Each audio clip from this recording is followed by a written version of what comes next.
राधे राधे दोस्तों, स्वागत है आपका अनसुलझे रहस्य में। मैं आपकी दोस्त आ गई हूँ लेकर अनुश्री की दास्तां, जो पिछली स्टोरी में खत्म नहीं हुई थी। उसको आगे बढ़ाते हैं। अनुश्री और राहुल का जब झगड़ा हो रहा था तो बॉस उसको राहुल को अपने केबिन में ले जाते हैं और अनुश्री बाहर खड़ी होती है। अनुश्री गहरी सांस लेती है और अपने गुस्से को अपने अंदर दबाती है और फिर बॉस के केबिन की ओर बढ़ जाती है। दरवाजे पर हल्की सी नॉक करती है वो। मे आई कम इन सर। अंदर बॉस थे और राहुल भी।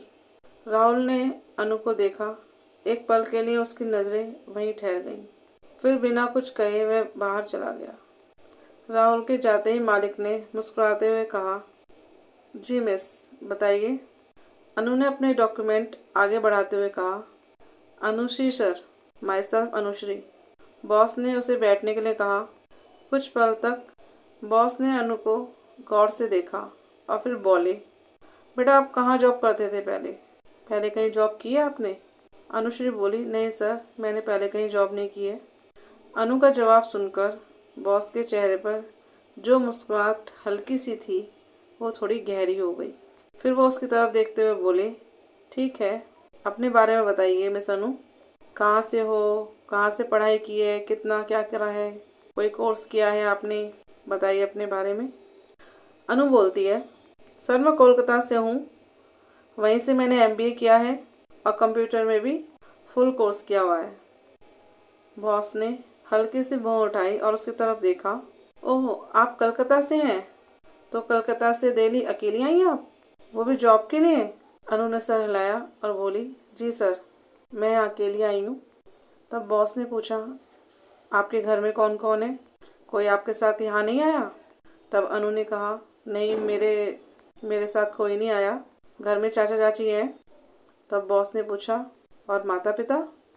अनु एकदम भावुक हो गई और उसने अपनी पलकें झुका ली और धीमी आवाज़ में बोली, नहीं सर, मेरे माता पिता नहीं हैं। मेरे चाचा ने ही मुझे पाला पोसा और कामयाब किया है। बॉस ये बात सुनकर एकदम खामोश हो गए। कुछ सेकंड की खामोशी के बाद वो बोले, ठीक है मिस अनु, आप कल से ज्वाइन कर सकती हैं, लेकिन जिस लड़के से आप बाहर झगड़ रही थी वो इस कंपनी में मेरे बाद उसी का नाम आता है। आप उसे मालिक भी कह सकती हैं, क्योंकि 5 साल से वो यहीं काम कर रहा है और मेरी कंपनी 50% से 100% तक वही लेकर गया है।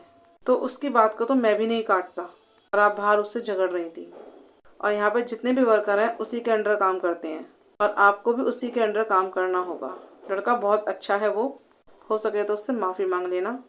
ये बात सुनकर अनु के होठों पर एक तेज और जहरीली मुस्कुराहट आ गई। उसने सोचा, उसको तो मैं बाद में भुगतूंगी, और बॉस के सामने सिर हिलाकर केबिन से निकल गई। अब अगले दिन अनु जल्दी ऑफिस पहुंच गई, पर वो सारी रात यही सोचती रही कि उसे राहुल से माफ़ी मांगनी चाहिए या नहीं। तो उसका नतीजा यही निकला कि अगर तालाब में रहना है तो मछली से बैर नहीं किया जाता, और कोई इतनी बड़ी बात भी नहीं थी जो उसके लिए मैं उसको इतनी बड़ा सजा दूँ।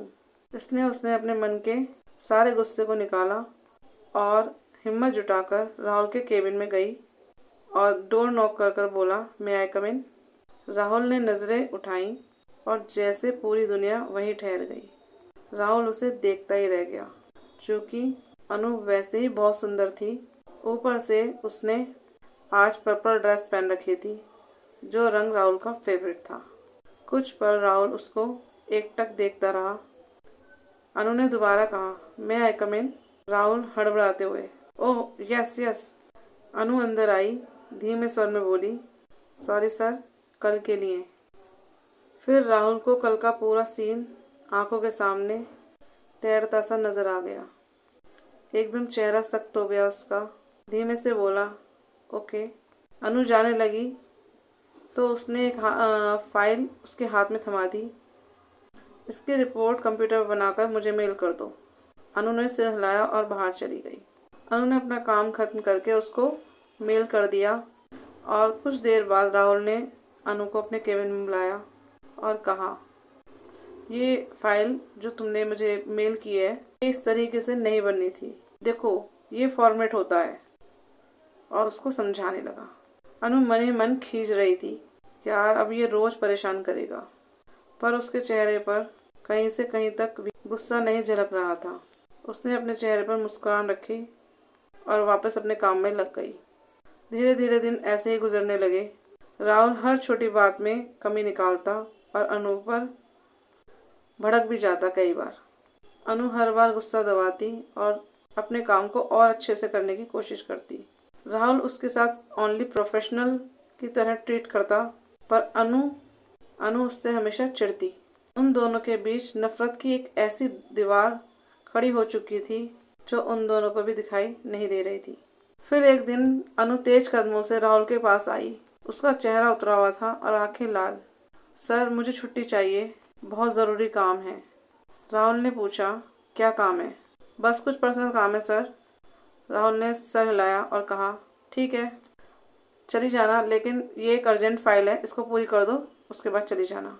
अनु कड़वाहट से बोली, सर ये मैं कल कर दूंगी, मुझे बहुत ज़रूरी कहीं जाना है। राहुल, उसके लहजे में थोड़ी सख्ती थी। ऑफिस तुम्हें सैलरी काम करने के लिए देता है, ना कि बहानों के लिए। पहले काम करो और फिर छुट्टी लेना। अनु ये सुनकर स्तब्ध रह गई। उसकी आंखें भर आईं। वह बिना कुछ बोले केबिन से बाहर निकली और अपनी सीट पर आकर बैठ गई। उसकी आंखों में आंसू थे और राहुल के लिए बेइंतहा नफरत। उसने मन में कहा अपने कि राहुल, मैंने अब तक कुछ नहीं किया, क्योंकि छोटी छोटी बातों पर इतने बड़े कदम नहीं उठाने चाहिए, लेकिन आज तुमने मेरे साथ सही नहीं किया। इसका अंजाम तुम खुद भुगतोगे। आज मैं तुम्हें नहीं छोड़ूंगी और इस गलती के लिए तुम्हें सजा जरूर मिलेगी। तभी अचानक अनु का फ़ोन बजने लगा। उसने फ़ोन रिसीव किया और उसकी आंखों से आंसू बह निकले। ये वही फ़ोन था जो थोड़ी देर पहले आया था, जिसके कारण उसने राहुल से छुट्टी मांगी थी। उसने रोते रोते फ़ोन कट किया और उसके हाथों की मुट्ठी खुद ब खुद बनने लगी। चेहरा एकदम लाल पड़ गया, आंखें डरावनी हो गई और चेहरे पर ऐसी मुस्कुराहट जो कोई भी देख ले तो डर जाए। तो दोस्तों, कैसी लगी आपको स्टोरी? कमेंट करके ज़रूर बताइएगा। कल के एपिसोड में आपको पता चलेगा कि आखिर किसका फ़ोन था वो, और अनु क्यों रो रही थी, और राहुल के साथ वो क्या करने वाली है। जानने के लिए देखिए अनसुलझे रहस्य। कुछ रहस्य जो जीवन में कभी नहीं सुलझते, कुछ रहस्य जो जीवन में पीछे ऐसे गहरे निशान छोड़ जाते हैं जो कभी नहीं जाते। चलिए दोस्तों, अलविदा लेती हूँ। राधे राधे, बाय।